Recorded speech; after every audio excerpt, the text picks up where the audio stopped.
പ്രകാശമേ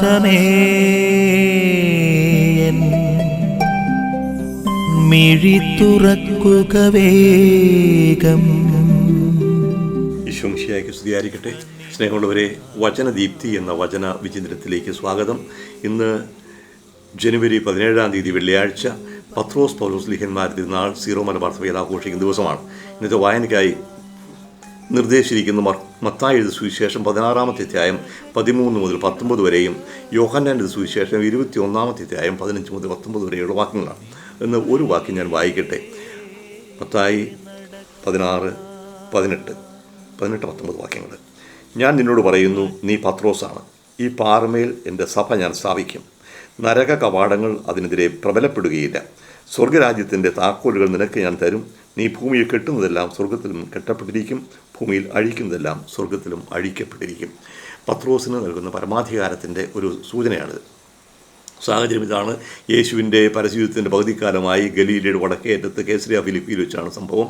ഇനി മുന്നോട്ട് പോകുന്നത് ജെറൂസലത്തേക്കാണ്. അത് ജെറൂസലത്തേക്കുള്ള ജെറൂസലം യാത്ര കുരിശിൻ്റെ വഴിയാണ്. യേശുവിൻ്റെ മരണവും ഉത്ഥാന വഴിമാകുന്ന മഹത്വീകരണത്തിൻ്റെ സാഹചര്യമാണ്. അപ്പോൾ യേശുവിന് പിന്നാലെ പോകുന്നത് കുരിശെടുത്തു പോകണം എന്ന് പഠിപ്പിക്കുന്ന ആ ഒരു സാഹചര്യത്തിലാണ് യേശു ശിഷ്യന്മാരോട് ചോദിക്കുക, ആകട്ടെ ഞാൻ ആരാണെന്നാണ് നിങ്ങൾ പറയുന്നത്? അതിന് പത്രോസ് കൊടുക്കുന്ന മറുപടി, നീ ദൈവത്തിൻ്റെ പുത്രനായ ക്രിസ്തുവാണ്. അപ്പോൾ യേശുവിനെ ദൈവത്തിൻ്റെ പുത്രനായ ക്രിസ്തുവായി ഏറ്റുപറയുമ്പോൾ പത്രോസിനെ സഭയുടെ നേതാവായി യേശു വാഗ്ദാനം ചെയ്യുന്നു. നീ പാറയാണ്. കേപ്പ എന്ന് പറയും സുറിയാൻ അരമായ ഭാഷയിൽ.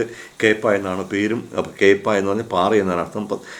നീ പാറയാണ്, ഈ പാറമേൽ എൻ്റെ സഭ ഞാൻ സ്ഥാപിക്കും.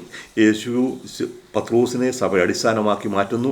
അതോടൊപ്പം നയിക്കാനും ഉള്ള ഒരു കടമയും തരുന്നു, താക്കോൽ കൊടുക്കുന്നു. അപ്പോൾ ഒരു കാര്യം ശ്രദ്ധിക്കുക, പത്രോസ് പാറയാണ്. പത്രോസിന് വിശ്വാസമാണ് പാറയായിട്ടിരിക്കുന്നത്. പത്രോസ് യേശുവിൻ്റെ പിൻഗാമിയാണ്, യേശുവിൻ്റെ പ്രതിനിധിയാണ്, സഭയെ നയിക്കേണ്ടവനാണ്. ആ ചൈതന്യം ഓർക്കുക. പത്രോസിൻ്റെയും പൗലോസിൻ്റെ തിരുനാൾ ആഘോഷിക്കുമ്പോൾ ഓർക്കുക, യേശുവിന് വേണ്ടി സഹിക്കാനും ജീവൻ ത്യജിക്കാനും രക്തസാക്ഷികളാവാൻ തയ്യാറായവരാണ് അവർ.